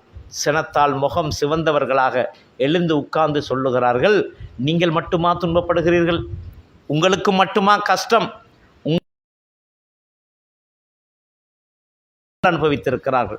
சொல்லிவிட்டு ரசூலுல்லாஹ் 2 உதாரணங்களை சொல்லி காண்பிக்கிறார்கள். நடந்த சம்பவத்தை சொல்லுகிறார்கள். என்ன சொன்னார்கள்? லகது கானமன் கபலக்கும், உங்களுக்கு முன்னர் ஈமானோடு வாழ்ந்தவர்கள் எப்படி சோதிக்கப்பட்டார்கள் தெரியுமா? லயும்ஷது பிமசாத்தில் ஹதீத். இரும்புகளால் செய்யப்பட்ட, ஆணிகளால் செய்யப்பட்ட சீப்புகளால் அவர்களுடைய உச்சந்தலையிலிருந்து அவர்களுடைய குதிகால் வரைக்கும் அவர்கள் வாரப்பட்டார்கள். எப்படி வாரப்பட்டார்கள்? மாதூன் ஐலாமிகி மின் லஹ்மின் அவ் அசபின். அவர்களுடைய இறைச்சிகளை, மாமிசங்களை கிழித்து நரம்புகளை எல்லாம் அந்த ஆணிகள் அறுத்து அவர்களுடைய உச்சந்தலையிலிருந்து குதிகால் வரைக்கும் அவர்கள் வாரப்பட்டார்கள், கிழிக்கப்பட்டார்கள். மா யஸ்ரிபு தாலிகான் தீனிகி. இந்த துன்பங்கள் எல்லாம் அவர்களை மார்க்கத்தை விட்டும் நகரச் செய்யவில்லை. அப்போ இது ரசூலுல்லாஹ் சஹாபாக்கள் பட்ட துன்பங்கள், கஷ்டங்களை எல்லாம், சுமையா ரலியல்லாஹுடைய வரலாறெல்லாம் சொன்னோம், பிலால் ரலியல்லாஹுடைய கஷ்டங்கள் சொன்னோம். அப்போ ஹப்பாப் ரலியல்லாஹு சொல்கிறாங்க, இவ்வளவெல்லாம் கஷ்டப்படுறோமே. அப்புறம் சொல்கிறாங்க, நீங்கள் மட்டும் கஷ்டப்படலை, உங்களுக்கு முன்பு இருந்தவங்களும் கஷ்டப்பட்டாங்க இஸ்லாத்துக்காக. என்ன கஷ்டம்? ஆணியால் செய்யப்பட்ட சீப்புகளால் வாரப்பட்டார்கள். இறைச்சிகளும் அவர்களுடைய நரம்புகளும் அருந்து எலும்புகளை வலித்து கொண்டு வரும், அந்த அளவுக்கு அவர்கள் சோதிக்கப்பட்டார்கள். ஆனால் அவர்கள் மார்க்கத்தை விடலை. மார்க்கத்தில் என்ன உறுதி இருந்துச்சு, அந்த உறுதியோடு வாழ்ந்தாங்க. மார்க்கத்தை விட்டு கொடுக்கவே இல்லை. நமக்கு ஒரு சின்ன சோதனை வந்துச்சு. தாடியை வலித்தவங்க, வீட்டில் இருந்த குர்ஆனை பற்ற வச்சவங்க, வீட்டில் இருந்த ஹதீஸ்க்கு மாறிட்டாங்க. இன்னும் பள்ளிக்கே வராதவங்க இருக்கிறாங்க. சின்ன சோதனை தான், ஒரு சின்ன துன்பம் தான். அப்போ ஆணிகளால் எலும்புகளை வாரும் அளவு எவ்வளவு தியாகிகள் என்று சிந்தித்து பாருங்கள். நம்முடைய வாழ்க்கையில் என்ன தியாகம் இருக்கிறது நினச்சி பாருங்கள் சகோதரர்களே. ஒரு கடையை மூடிட்டு ஒரு மார்க்கம் கேட்கறதுக்கு நமக்கு சந்தர்ப்பம் இல்லை. விவசாயத்துக்கே அதிலேயே வாழ்க்கை அர்ப்பணிக்கிறது, உழைப்புக்காகவே வாழ்க்கை. இப்படியே தான் நம்மளோட காலம் போகுது. அவங்க எப்படியெல்லாம் கிழிக்கப்பட்டிருக்காங்க பாரு சொல்கிறாங்க. பிறகு சொல்கிறாங்க பாருங்க, வயூலவுல் மின்ஷாரு அலா மஃப்ரிக் ரஸிஹி, இஸ்லாத்தை நம்பிய ஒரு மனிதனுடைய உச்சந்தலையிலே கோடாலியை கொண்டு வந்து வைத்து ஃபயுஷக்கு பிஸ்னைனி, 2 துண்டுகளாக வெட்டி விடுவார்கள். மாயஸ்ரிஃபு தாலிக் அன் தீனிஹி, இதெல்லாம் அவர்கள் மார்க்கத்தை விட்டு அவர்களை ஓரங்கட்டவில்லை. இந்த துன்பங்கள், இந்த சோதனைகள் எல்லாம் கண்டு அவர்கள் மார்க்கத்தை விட்டு போகலை, உறுதியாக இருந்தாங்க என்று ரசூலுல்லாஹ் யாருக்கு சொல்கிறாங்க? பல கொலை செய்யப்பட்டு, அம்புகளால் குத்தப்பட்டு, கம்பிகளை காய்ச்சி குறிசுடப்பட்ட அந்த சஹாபாக்கள், ஊரே விட்டு விரட்டப்பட்ட சஹாபாக்களுக்கு ரசூலுல்லாஹ் அதுக்கு முன்பு நடந்த ஒரு வரலாறை சொல்லி காட்டி, நீங்கள் மட்டும் துன்பப்படுறதை நினைக்காதீங்கன்னு அல்லாஹ் சொல்கிறான். அன்பு தோழர்களே, அல்லாஹ் இப்போ சொல்கிறான் பாருங்கள். அல்லாஹ் குர்ஆனில் சொல்கிறான், சூரா பக்கரா 214வது வசனத்தை அல்லாஹ் சொல்கிறான். அப்போ ரசூலுல்லாஹ் சஹாபாக்கள் கஷ்டப்படுற நேரத்தில் சொர்க்கம் அனுபவிக்கிறதுக்காக நீங்கள் கஷ்டப்படுறீங்க, நீங்கள் மட்டும்தான் துன்பப்பட்டீங்களா? உங்களுக்கு முன்புள்ளவங்க ஆணிகளால் கிழிக்கப்பட்டாங்க, கோடாலிகளால் 2 துண்டாக வெட்டப்பட்டாங்கன்னு அல்லாஹ்வோட தூதர் ஆறுதல் சொன்னாங்களா? நம்ம சிந்திச்சு பார்ப்போம். நம்ம என்ன தியாகம் செஞ்சுருக்கோம் வாழ்க்கையில்?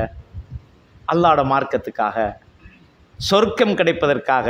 மௌத்துடைய நேரத்தில் மலக்குகள் வந்து கவலைப்படாதீங்க, பயப்படாதீங்க, உங்களோடு நாங்கள் இருப்போம் என்ற நற்செய்தி நமக்கு கிடைக்கணும் மௌத்துடைய நேரத்தில். அதுக்கு நம்ம என்ன செஞ்சுக்கோ, என்ன தியாகம் செஞ்சோம்? அன்பு தோழர், அல்லாஹ் சொல்கிறான் பாருங்கள், அம் ஹசிபுத்துமன் ததுகுலுல் ஜென்னா, சொர்க்கத்திலே நுழையலாம் என்று எண்ணிக்கொண்டீர்களா? அல்லாஹ் கேட்குறான். சொர்க்கத்தில் இலகுவாக நுழையலாம் என்று எண்ணிக்கொண்டீர்களா? 5 நேரம் தொழுதோம், 2 பேருக்கு தர்மம் கொடுத்தோம், ஏதோ அப்பப்போ நாங்கள் மார்க்கத்தை கொஞ்சம் படிக்க வந்து உட்கார்றோம், இதனால் நாங்கள் சொர்க்கம் வித்துருவோம்னு நினைக்கிறீங்களா? அல்லாஹ் கேட்குறான். அம் ஹசிபுத்துமன் ததுகுலுல் ஜென்னா, சொர்க்கத்தில் நுழைந்து விடலாம் என்று நீங்கள் எண்ணுகிறீர்களா? வலம்மா யாத்திக்கும் மஸலுல்லதீன ஹலௌ மின் கப்லிக்கும், உங்களுக்கு முன்பு இருந்தவர்கள் பட்ட கஷ்டங்கள், அவர்கள் அனுபவித்த துன்ப துயரங்களை நீங்களும் அனுபவிக்காத நிலையிலே சொர்க்கம் நுழையலாம் என்று எண்ணுகிறீர்களா? அவர்கள் பட்ட கஷ்டங்களை நீங்களும் அனுபவிக்காமல் சொர்க்கம் போகலான்னு நினைக்கிறீங்களா? அப்போ இந்த வசனத்திலே விளங்குது, முஸ்லீமாக வாழுகின்ற காலமெல்லாம் துன்பம்தான். நம்ம மௌத்து வரைக்கும் துன்பம் இருக்குது. உலகம் அழியும் வரைக்கும் யாரெல்லாம் இஸ்லாத்தோடு வாழுகிறார்களோ அவர்களுக்கெல்லாம் துன்பம் வரும். அல்லாஹ் பல சோதனைகளை தருவான். கூடாது, சோதனைகளை கண்டு மார்க்கத்தை புறம் தள்ளிவிடக்கூடாது, மார்க்கத்தில் உறுதியாக இருக்க வேண்டும். அல்லாஹ்வுடைய தூதர் ஸல்லல்லாஹு அலைஹி வஸல்லம் சொல்கிறாங்க, லா தஸாலு தாயிஃபத்து மின் உம்மதி லாஹிரின் அல் ஹக், என்னுடைய சமுதாயத்தில் ஒரு கூட்டம் சத்தியத்தில் வெளிப்படையாக இருந்து கொண்டே இருப்பார்கள். எது வரைக்கும்? மறுமை ஏற்படும் வரைக்கும், மறுமை வரும் வரைக்கும், இந்த உலகம் அழிக்கப்படுகின்ற வரைக்கும், அல்லாஹ்வினுடைய கட்டளை வருமே உலகத்தை அழிப்பதற்கான, அந்த கட்டளை வரும் வரைக்கும் இந்த உலகத்தில், என் சமூகத்தில் ஒரு கூட்டம் வெளிப்படையாக சத்தியத்தில் இருந்து கொண்டே இருப்பார்கள். எவருடைய ஏளனமும் அவர்களை என்ன செய்யாது, துன்பப்படுத்தாது. எவர்களுடைய பழித்தலுக்கும் ஆளாக மாட்டார்கள். யாரோ பழிக்கிறார்கள், தௌஹீத்கார வஹாபி அவன் இவன் சொல்கிறாங்கிறதுக்காக இஸ்லாத்தை விட்டுட்டு ஓட மாட்டான், மார்க்கத்தை விட்டுட்டு போக மாட்டான், கொள்கைக்கு மாற்றம் செய்ய மாட்டான். ரசூலுல்லாஹ் சொல்கிறாங்க, லாஹிரீன் அலல் ஹக், சத்தியத்தில் வெளிப்படையாக இருந்து கொண்டே இருப்பார்கள். யாருடைய துன்புறுத்தலுக்கும் இவர்கள் மார்க்கத்தை விட்டுட்டு போக மாட்டாங்க. இப்படி ஒரு கூட்டம் இருக்கணும் என்ற இந்த ஹதீஸையும் குர்ஆனை வச்சு விளங்குங்க. உலகம் அழியும் வரைக்கும் முஸ்லீம்களாக இருக்கிற நமக்கு துன்பம் இருக்கிறது, சோதனைகள் வந்து கொண்டு தான் இருக்கும் வாழ்க்கை. சோதனை இல்லாமல், எந்த கஷ்டம் இல்லாமல் லேசாக தொழுதுட்டு போய்த்து இருந்துடணும். என்னதுக்கு இந்த பிரச்சனை இல்லை? நமக்கு பேசாமல் தொழுதோமா, வீட்டோடு இருந்தோமான்னு இருப்போம். மார்க்கத்துக்காக தியாகம் இருக்க வேண்டும். அது அல்லாஹ் சொல்கிறான், அம் ஹசிபுத்துமன் ததுகுலுல் ஜன்னா, சொர்க்கத்தில் நீங்கள் நுழையலாம் என்று நினைக்கிறீர்களா? வலம்மா யாத்திக்கும் மஸலுல்லதீன ஹலௌ மின் கப்லிக்கும், உங்களுக்கு முன்பு வாழ்ந்தவர்களுக்கு ஏற்பட்ட துன்பங்கள் கஷ்டங்கள் வராமல் நீங்களும் இலகுவாக சொர்க்கத்தில் நுழையலாம் என்று நினைக்கிறீங்களா? அப்போ அவங்களுக்கு வந்த கஷ்டம் போன்ற கஷ்டம் வரும். வடிவங்கள் வித்தியாசமாக இருக்கலாம். அந்த அந்த துன்பங்களுடைய தன்மைகள் வேறுபட்டிருக்கலாம். அவர்கள் கொலை செய்யப்பட்டார்கள், நாங்கள் அச்சுறுத்தப்படலாம், கொலை செய்யப்பட மாட்டோம். அவர்கள் கம்பிகளால் குறிச்சுடப்பட்டார்கள், நாம் வேறு விதமான பேர்கள் சூட்டப்படலாம், நமக்கு வேறு பேர் சூட்டப்படுங்க, அவ்வளவுதான். இப்படித்தான் நிலைமைகள் வரும். தன்மைகள் வேற இருக்கலாம். ஆனால் உலகம் அழியும் வரைக்கும் வாழுகின்ற எல்லா முஸ்லிம்களுக்கும் சோதனை வரும், துன்பம் வரும். அவர்களைப் போன்று பொறுமையாக நீங்களும் சகித்து கொண்டு இந்த மார்க்கத்தில் உறுதியாக நிலைத்திருக்காத வரைக்கும் நீங்கள் சொர்க்க நுழைய முடியாது. அப்படி போகலாம்னு நினைக்கிறீங்களான்னு அல்லாஹ் கேட்குறான். அந்த தோழர்களே, அப்போ இந்த வசனத்தில் அல்லாஹ் என்ன சொல்ல வராம்னு கேட்டால், உலகம் அழியும் வரைக்கும் வாழுகின்ற எல்லா முஸ்லீம்களுக்கும் துன்பம் வரும், கஷ்டம் வரும், சோதனைகள் வரும், எல்லாம் வரும். அர்ப்பணிப்போடு இருக்க வேண்டும். குடும்பத்தில் வறுமை இருக்கும். விட்டுட்டு ஒரு நாள் பயானுக்கு வந்தால் குடும்பத்தை யார் பார்க்குற என்ற எண்ணம் நமக்கு வரும். கடை தெருகளிலே அதிகமான வியாபாரம் நடக்கும் ஒரு நாளிலே தான் மார்க்கம் படிக்க வேண்டிய நிலைமை வரும். இதா என்று வந்தால் அல்லாஹ்வோட மார்க்கம் என்று பார்க்கணும். சஹாபாக்கள் ஊரை விட்டு விரட்டப்பட்டாங்கள் இல்லையா? உழைத்த இடம், சம்பாதித்த இடம், சொந்தங்கள் வாழும் இடம், உறவுகள் இருக்கும் இடம், அதை விட்டுட்டு போகிறதா இஸ்லாமா என்று வரும்பொழுது அவர்கள் இஸ்லாத்தை தான் முற்படுத்தினாங்க. நாமும் அப்படித்தான் இருக்கணும், நம்முடைய வாழ்க்கையில் தான் இருக்க வேணும்.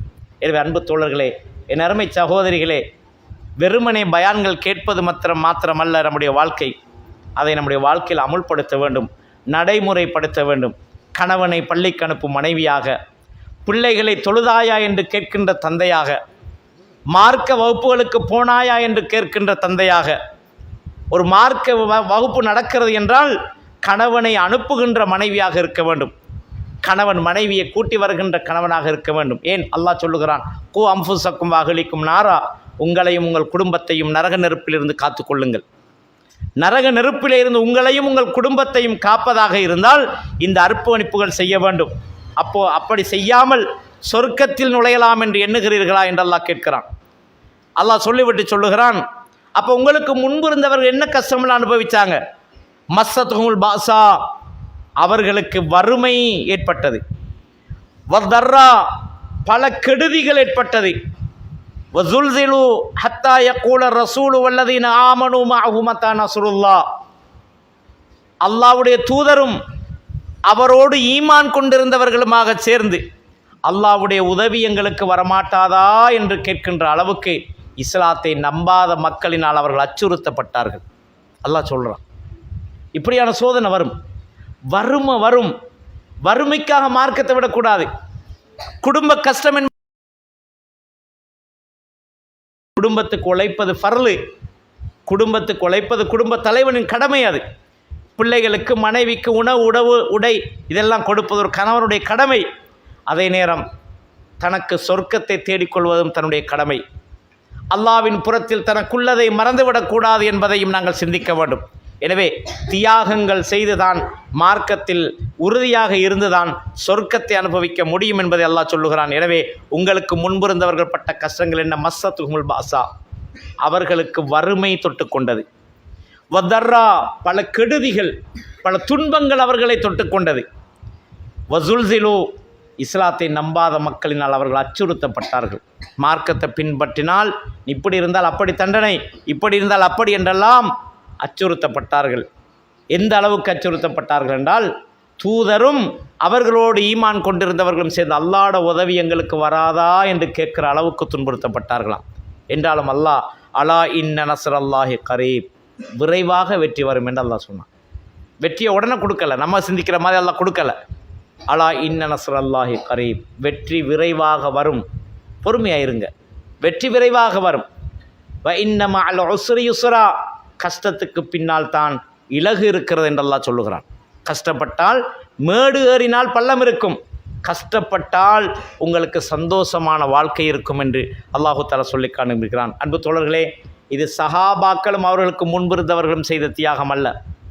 வரலாறுகளை படித்து பார்த்தால் இஸ்லாமிய அறிஞர்கள் பலர் சிறையில் அடைக்கப்பட்டிருக்கிறார்கள். இமாம் இப்னு தைமியா, அதே போன்று அஹ்மது இப்னு ஹம்பல், இமாம் அபூ ஹனீஃபா, இமாம் ஷாஃபிஈ, இவங்களெல்லாம், இமாம் அஹ்மது இப்னு ஹம்பல் போன்றவர்களெல்லாம் இந்த இஸ்லாத்தை படித்து அதை விளங்கி மற்ற மக்களுக்கும் இந்த இஸ்லாத்தை சொல்ல வேண்டும் என்ற வழியிலே பல துன்பங்களை அனுபவித்திருக்கிறார்கள். அன்பு தோழர்களே, இமாம் அபூ ஹனீஃபா ரஹ்மஹுல்லா அவர்கள் இஸ்லாமிய தீர்ப்புகளை சொன்னதற்காக அன்று அரசினால் அவர்கள் கைது செய்யப்பட்டு அவர்களுடைய இரு கரங்களிலும் கழுத்தோடு சேர்த்து விலங்கிடப்பட்ட நிலையில் சிறையில் தள்ளப்பட்டு கசையினால் அடிக்கப்பட்டார்கள், கடுமையாக தண்டிக்கப்பட்டார்கள். அதே போன்றுதான் இமாம் அஹ்மது இப்னு ஹம்பல் ரஹ்மஹுல்லா அவர்களுடைய காலத்திலே முஅ்தஸிலாக்களுடைய கொள்கை கையோங்கி இருந்தது. அதனால் முஅ்தஸிலாக்களுடைய கொள்கை என்னவென்றால் அல் குர்ஆன் படைக்கப்பட்டது என்று சொல்லுவார்கள். உண்மையான அஹ்லு சுன்னாக்களுடைய நம்பிக்கை என்னவென்றால் அல் குர்ஆன் அல்லாவினால் மொழியப்பட்டது, அது படைக்கப்பட்டது கிடையாது. அல்லாஹ் எப்படி படைக்கப்படவில்லையோ அதுபோன்று அவனுடைய வார்த்தைகளும் படைக்கப்படவில்லை. எனவே அல் குர்ஆன் அல்லாஹ் மொழிந்த வார்த்தை அவனுடைய கலாம் என்று நம்ப வேண்டும், அதை படைக்கப்பட்டதாக நம்பக்கூடாது. ஆனால் இந்த கொள்கைக்கு மாற்றமாக முஅ்தஸிலாக்கள் குர்ஆன் படைக்கப்பட்டது என்று சொன்னார்கள். அந்த காலத்திலே முஅ்தஸிலாக்களுடைய ஆட்சி இருந்தது.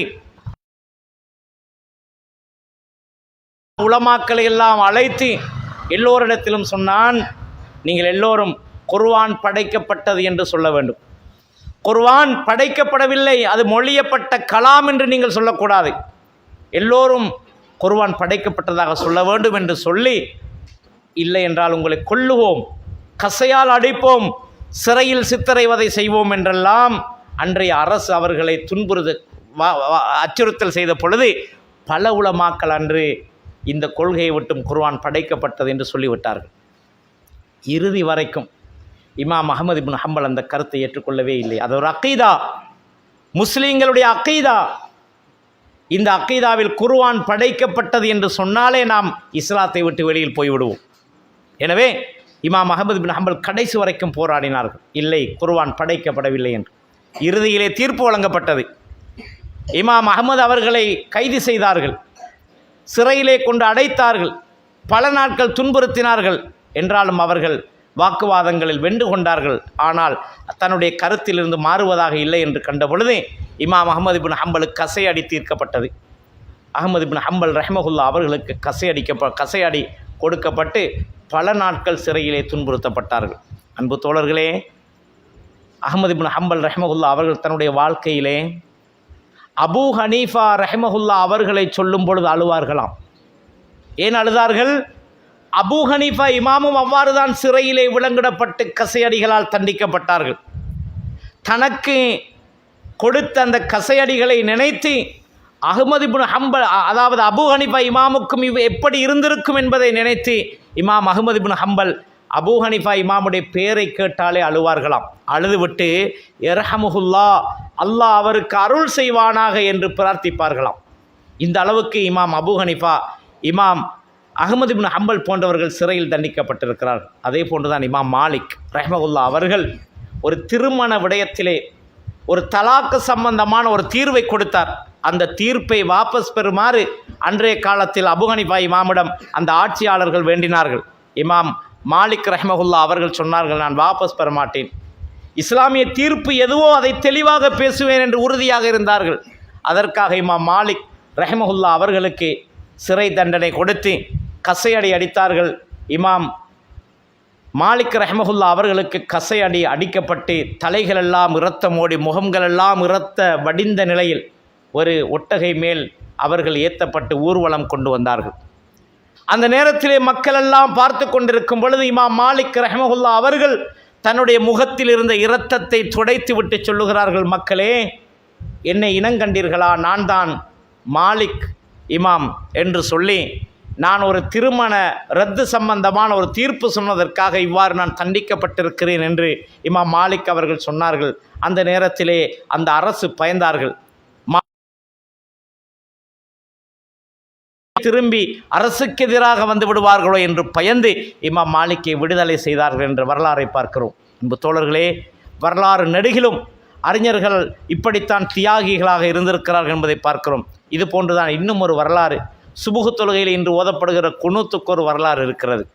அப்படி ஒரு குனூத்து கிடையாது, அதற்கு ஒரு வரலாறு இருக்கிறது. என்ன வரலாறு தெரியுமா? 70 சொச்சம் சஹாபாக்களை ரசூலுல்லாஹ் தன்னுடைய ஒரு தேவைக்காக அனுப்பி வைத்தார்கள். அந்த சஹாபாக்கள் அல் குர்ஆனை பாராயணம் செய்யக்கூடிய சிறந்த சஹாபாக்கள். அவர்களை பற்றி சொல்லப்படுகின்ற வரலாறை பார்க்கின்ற பொழுது பகல் காலங்களிலே திண்ணை தோழர்களுக்காக உழைப்பார்களாம்.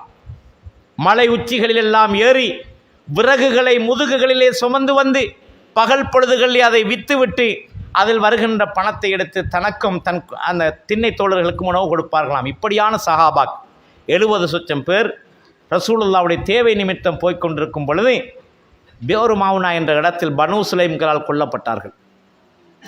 இந்த ஒருவர் கூட மிச்சமில்லாமல் 70 லட்சம் சஹாபாக்களும் கொல்லப்பட்டார்கள்.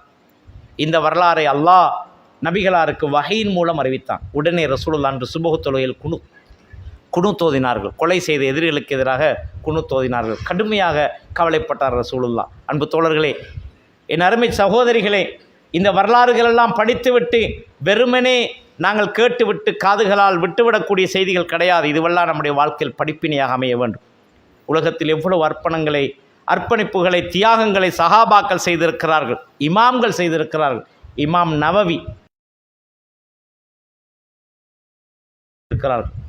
இஸ்லாத்தை மக்களுக்கு பரப்ப வேண்டும், இஸ்லாம் மக்களுக்கு போய் சேர வேண்டும் என்பதற்காக எத்தனையோ மார்க்க நூல்களை எழுதியிருக்கிறார்கள். சிந்திச்சு பாருங்கள். அவங்களோட மைய தொட்டு எழுதுவாங்க, தொட்டு எழுதணும். அப்போ இப்படி ஒரு சிரமத்துக்கு மத்தியில் இந்த மார்க்கத்தை மக்களுக்கு சொல்லணுங்கிறதுல எவ்வளோ தியாகம் செஞ்சுருப்பாங்க நினச்சி பாருங்கள். இப்படி இமாம்கள் எல்லாம் பல தியாகங்கள் செஞ்சுருக்கிறாங்க. இமாம் இப்னு தைமியா ரஹ்மஹுல்லா பல வருடங்கள் சிறையில் இருக்கிறார். 28 மாதங்கள் இமாம் அஹ்மது இப்னு ஹம்பல் சிறையிலே கைது செய்யப்பட்டு சிறை தண்டனை அனுபவித்திருக்கிறார். நினைச்சு பாருங்கள். இந்த அளவுக்கு கஷ்டங்கள் துன்பங்களில் அனுபவித்து தான் இந்த மார்க்கத்தில் அர்ப்பணிப்புகள் தியாகங்கள் செய்துதான் இந்த மார்க்கத்தை நமக்கு கொண்டு வந்து சேர்த்தார்கள். அந்த மார்க்கத்தை நாம் இலகுவாக எடுத்துக்கொண்டு ஒரு நேரம் தொழுதால் இன்னொரு நேரம் தொழுவதில்லை, ஒரு நேரம் ஜமாத்தில் கலந்தால் இன்னொரு நேரம் வருவதில்லை. இந்த நிலையில் இருக்கிறோம். அந்த சஹாபாக்களோடு நம்முடைய வாழ்க்கையை ஒத்து பாருங்கள் சகோதரர்களே. வறுமையின் உச்ச நிலையில் இருந்தவர்கள். ஒரு ஆடை தான், குளித்து விட்டால் இன்னொரு ஆடை மாற்றுவதற்கு இன்னொரு ஆடை இல்லை. ஜனாசாக்களை முழுமையாக போத்துவதற்கு கூட முழுமையான துணிகள் அவர்களிடத்தில் இருக்கவில்லை. வரலாறுகளை பார்க்கிறோம். அவ்வளவு கஷ்டங்களுக்கு மத்தியிலே இந்த மார்க்கத்தோடு உறுதியாக இருந்தார். அன்பு சகோதரர்களே, நம்மிடத்தில் என்ன அர்ப்பணிப்பு இருக்கிறது? மார்க்கத்துக்காக, மறுமை சொர்க்கத்துக்காக, நரகத்தின் விடுதலைக்காக நம்மால் என்ன அர்ப்பணிப்பு செய்யப்பட்டிருக்கிறது என்பதை சிந்தியுங்கள். எதிர்காலத்திலேயாவது நம்முடைய வாழ்க்கையை மாற்றிக்கொள்வோம். கடந்த காலங்கள் போய்விட்டது. குர்ஆனுடைய வசனங்களையும் இமாம்களுடைய வரலாறுகளையும் சஹாபாக்களுடைய தியாகங்களையும் நாம் படித்து விட்டோமா? எதிர்காலத்தில் நம்மை நாம் எப்படி செய்து கொள்வது? வருகின்ற அடுத்த மாதம் நோன்பு. இந்த நோன்போடு நம்மளை மாற்றிக்கொள்வோம். நாம் தியாகங்கள் செய்வோம், அர்ப்பணிப்புகள் செய்வோம், மார்க்க வகுப்புகளில் கலந்து கொள்வோம். நாம் 2 பேர் கலந்து கொண்டால் நாளுக்கு நாள் மற்றவர்கள் கூடுவார்கள். நாம் வருகின்ற பொழுது இன்னொருவரை கூட்டி வருவோம். இப்படியெல்லாம் மார்க்கத்தை கற்பிப்பதற்காக இமாம் நவவி பல நூல்களை எழுதிவிட்டு மரணித்தார்கள். இமாம் இப்னு தைமியா அறிவையும் நூல்களையும் தான் விட்டு சென்றார். தான் திருமணம் முடித்து வாழ்ந்து சந்தோஷத்தை அனுபவித்து பிள்ளைகளை கூட விட்டு செல்லவில்லை. உலகத்தில் மார்க்கத்தை தான் தந்துவிட்டு சென்றார்கள். அவர்களுக்காக கையேந்தி பிரார்த்திப்பதற்கு ஒரு குழந்தை கிடையாது. ஆனால் உலக முஸ்லிம்கள் எல்லோரும் இன்று அவர்களுக்கு கையேந்தி பிரார்த்திக்கும் அளவுக்கு நூல்களையும் அறிவையும் இந்த மக்களிடத்தில் விட்டு சென்றிருக்கிறார்கள். அன்பு தோழர்களே, அப்படியான நல்லவர்களுடைய வழியில் நாம் செல்ல வேண்டும். நாமும் அர்ப்பணிப்போடு ரசூலுல்லாஹ் சொன்னதை போன்று குல் ஆமன்து பில்லா சும்மஸ்தகிம், அல்லாஹுவை நம்பிவிட்டேன் என்று சொல்லி மௌத்து வரைக்கும் அந்த கொள்கையில் உறுதியாக இருக்க வேண்டும். குர்ஆனும் சுன்னாவும் சொல்லுகின்ற பாதையில் நாம் பயணிக்க வேண்டும். அதை எங்கெல்லாம் கற்பிக்கப்படுகிறோ அந்த இடத்திலே எல்லாம் நாம் படித்து கொள்ள வேண்டும். முறையாக விளங்கி நம்முடைய வாழ்க்கையில் அதை நடைமுறைப்படுத்துவதற்கு நாம் முயற்சி செய்ய வேண்டும். எனவே நபிகளார் ஸல்லல்லாஹு சொன்ன செய்தி உண்டு, வைதா அமர்த்துக்கும் பி ஷைஇன் ஃபஅது மின்ஹு மஸ்ததாத். உங்களுக்கு எதையாவது ஒன்றை முடிந்தளவு செய்யும். எனவே எந்த அளவு இந்த மார்க்கத்துக்காக நம்மால் அர்ப்பணிப்புகள் வாழ்க்கையில் நேரங்கள் ஒதுக்க முடியும் அந்த அளவு ஒதுக்கி அல்லாஹ்வுடைய மார்க்கத்தை படித்து விளங்கி நம்மால் முடிந்த எல்லா உதவிகளையும் செய்து நாங்கள் அல்லாஹ்வினுடைய அருளை பெற்று நல்லடியார்களாக மாறுவதற்கெல்லாம் வல்ல அல்லாஹ் அருள் புரிவானாக. வ ஆஹிரு தஅவானா அல்ஹம்துலில்லாஹி